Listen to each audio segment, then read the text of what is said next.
တက်ရောက်ချင်းမြင့်ကြတဲ့ခေါင်းဆောင်များအားလုံးအဖွဲ့အစည်းများအားလုံးကိုမင်္ဂလာပါလို့ဥစွာနှုတ်ခွန်းဆက်ချင်ပါတယ်ကျွန်တော်တို့အနေနဲ့ဒီကနေ့အခမ်းအနားမှာတက်ရောက်ရတာကတော့ချင်းညီနောင်များရဲ့နှစ်တာဆောင်ရွက်ချက်များအပေါ်မှာဂုဏ်ပြုခြင်းဖြစ်တယ်လို့တော်လှန်ရေးမှာကျွန်တော်တို့အင်အားစုစည်းမှုလိုတယ်ဆိုတဲ့အတိစိတ်ဓာတ်နဲ့ကျွန်တော်တက်ရောက်တာဖြစ်ပါတယ်ကျွန်တော်နှစ်ပတ်လည်နှစ်အတွင်းမှာကျွန်တော်တို့ဆောင်ရွက်ခဲ့တဲ့ကျွန်တော်ရဲ့အတွေ့အကြုံများဟာတန်ဖိုးမဖြတ်နိုင်တဲ့ရှေ့ခရီးအတွက်သင်ခန်းစာတွေအများကြီးရရှိပြီးဖြစ်တယ်ဆိုတော့ယုံကြည်ပါတယ်ကျွန်တော်တို့ဟာတော်လှန်ရေးလုပ်နေတယ်လို့ခံယူထားတဲ့လူတွေဖြစ်ပါတယ်ကျွန်တော်တို့ကိုယ်တိုင်လည်းတော်လှန်ရေးသမားတွေလို့ခံယူထားသူတွေဖြစ်တယ်တော်လှန်ရေးလို့ပြောတာကတော့မတရားမှုကိုတွန်းလှန်တဲ့ဝါဟာရဖြစ်ပါတယ်ဒါကြောင့်ကျွန်တော်တို့ဟာတော်လှန်ရေးသမားတွေဖြစ်တယ်လို့ခံယူတာနဲ့အညီကျွန်တော်တို့ကမှန်ကန်တဲ့လမ်းကြောင်းပေါ်မှာကျွန်တော်တို့ရှိနေဖို့လိုအပ်ပါတယ်နောက်တစ်ချက်ကတော့စုစည်းဖို့အရေးကြီးပါတယ်ရန်သူကိုကျွန်တော်တို့ကနဲ့အင်အားအခြားသောအင်အားများနဲ့ရှင်ဖို့ဆိုတာခက်ခဲပါတယ်အမှန်တရားပေါ်မှာယက်တည်ပြီးကျွန်တော်တို့စုစည်းတဲ့ခွန်အားကတင်ကျွန်တော်တို့ရဲ့တကယ့်ခွန်အားအစစ်မှန်ဖြစ်မှာဒါကျွန်တော်တို့အမြဲတမ်းတတိချက်ဖို့လိုပါတယ်ဒါကြောင့်မလို့ခုနပြောလို့ပဲဒီကနေ့ကျွန်တော်တို့ဒီအခမ်းအနားကိုကျွန်တော်တို့ဒီအချက်နှစ်ချက်ပေါ်မှာကျွန်တော်တို့အဓိကအားပြီးကျွန်တော်တို့တက်ရောက်လာတာဖြစ်ပါတယ်ကျွန်တော်တို့တိုက်ပွဲတွေအချိန်တော်များများကျွန်တော်တို့ဆင်နွှဲခဲ့ကြပါပြီစခန်းတိုင်းနာတို့ကိုယ့်ဘက်ကအနိုင်ရတာတို့ကိုယ့်ဘက်ကအရေးနေတာတို့အများကြီးရှိပါတယ်အောင်ပွဲဆိုတာကတော့နောက်ဆုံးအဆုံးအဖြတ်မှာထွက်ပေါ်လာတဲ့အဖြေဟာအောင်ပွဲဖြစ်ပါတယ်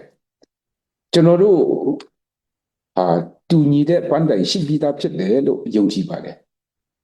တော်လှန်တယ်ကျွန်တော်တို့မတရားမှုကိုကျွန်တော်တော်လှန်တယ်ဒါကျွန်တော်ရဲ့အစဖြစ်ပါတယ်ကျွန်တော်ရဲ့ပန်းတိုင်ကတော့တကယ်စစ်မှန်တဲ့ကျွန်တော် Federal Democracy ပြည်ထောင်စုတည်ဆောက်မယ်ဆိုတဲ့ပန်းတိုင်ဖြစ်တယ်အဲ့တော့ကျွန်တော်တို့ဘယ်ကနေစပြီးဘယ်မှာအဆုံးသတ်မလဲဆိုတာအတိအကျရှိတယ်လို့ကျွန်တော်ယုံကြည်ပါတယ်ဒီလိုမှန်ကန်တဲ့လမ်းကြောင်းပေါ်သွားတဲ့အခါမှာကျွန်တော်တို့ကစုစုစည်းစည်းနဲ့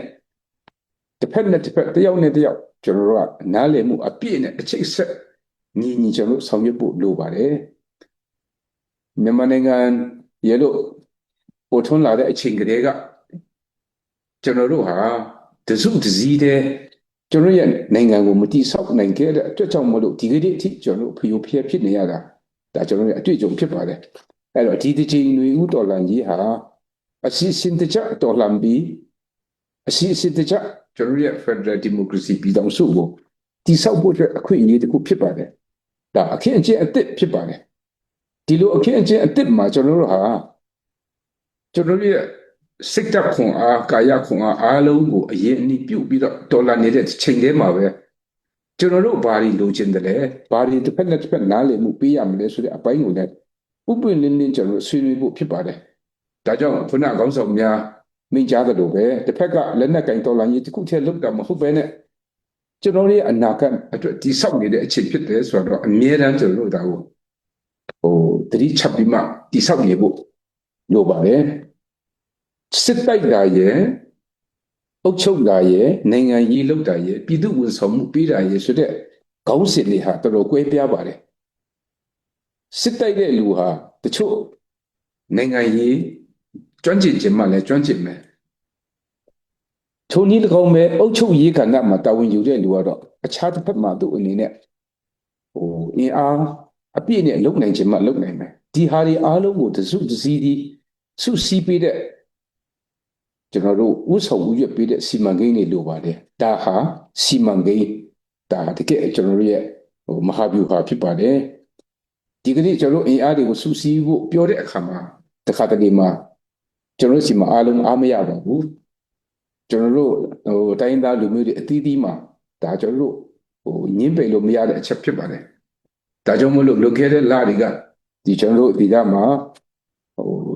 ချင်းညီနောင်တွေရောက်လာတဲ့အခါမှာကျွန်တော်ဥက္ကဋ္ဌကကျွန်တော်ကိုပြောပါတယ်ချင်းလူမျိုးတွေကိုငါတို့ကချစ်လေးရဲ့အတွေ့အကြုံပြောပြပါလို့သူကပြောတယ် အဲ့တော့ကျွန်တော်တို့လည်းဘယ်လိုအခက်အခဲတွေနဲ့ကျွန်တော်တို့ဖြတ်ကျော်ခဲ့တယ်လဲဆိုတော့ပြောပြပါတယ်ဒါပေမဲ့ကျွန်တော်တို့စုစည်းဖို့လိုပါတယ်ချောင်းလေးတစ်ချောင်းမှာ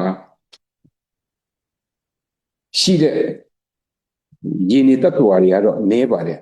ချောင်းတွေ3-4ချောင်းအများကြီးပေါင်းစည်းပြီးမြစ်ကြီးဖြစ်လာတဲ့အေးရောက်ဒီမြစ်ကြီးမှာရှိတဲ့ရင်းနေတ attva တွေကပိုပြီးများပါတယ်ပိုပြီးအကျိုးပြုနိုင်ပါတယ်ပိုပြီးမှကျွန်တော်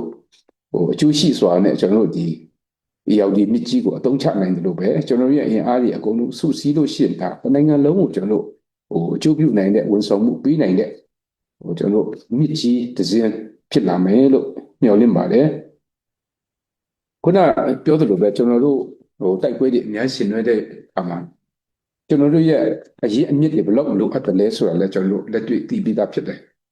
ဒီလိုကြီးမားတဲ့အရေးအမြစ်တွေကိုလည်းတစ်ဖွဲ့ချင်းကျွန်တော်တို့ပြည်နယ်တစ်ခုချင်းအလိုက်ကျွန်တော်ဆောင်ရွက်နေလို့မရပါဘူးအဲ့တော့စုစည်းဖို့လိုပါတယ်စုစည်းတယ်လို့ပြောတဲ့အခါမှာကျွန်တော်တို့ CRPH ဥက္ကဋ္ဌကြီးခုနမိန့်ခွန်းပြောသွားသလိုပဲဘယ်သူကအထက်လဲဘယ်သူကအောက်လဲဆိုတဲ့အတွေ့အခေါ်တွေဟာကျွန်တော်တို့ကိုခဏခဏ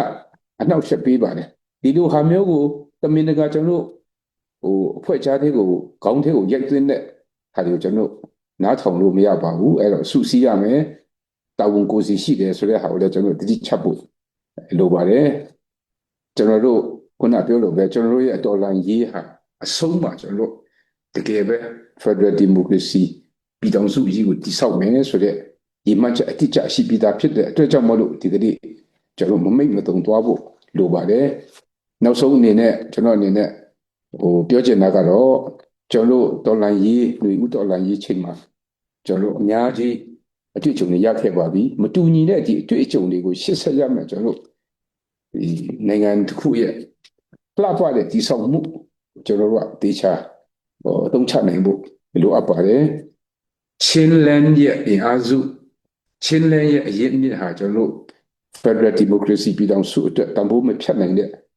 ခွန်အားတွေဖြစ်ပါစေလို့လည်းဆုတောင်းပါတယ်အခုဒီကနေ့မနေ့ပြင်ကတော့ကျွန်တော်တို့2025နောက်ဆုံးကျွန်တော်တို့ရဲ့နေ့ရက်တွေဖြစ်ပါတယ်အဲ့တော့မကြခင်ကျွန်တော်တို့မျှော်လင့်ခြင်းအပြည့်နဲ့ကျွန်တော်တို့ခွန်အားရှိတဲ့နေ့တစ်မှာလည်းကျွန်တော်တို့ရောက်နိုင်ပါစေဒါကျွန်တော်တို့ရဲ့ဆုစည်းမှုနဲ့ကျွန်တော်တို့ရဲ့အပြန်အလှန်နားလည်မှုသာလျှင်ကျွန်တော်တို့ကိုအောင်မြင်မှုပေးစွမ်းနိုင်မှာဖြစ်တယ်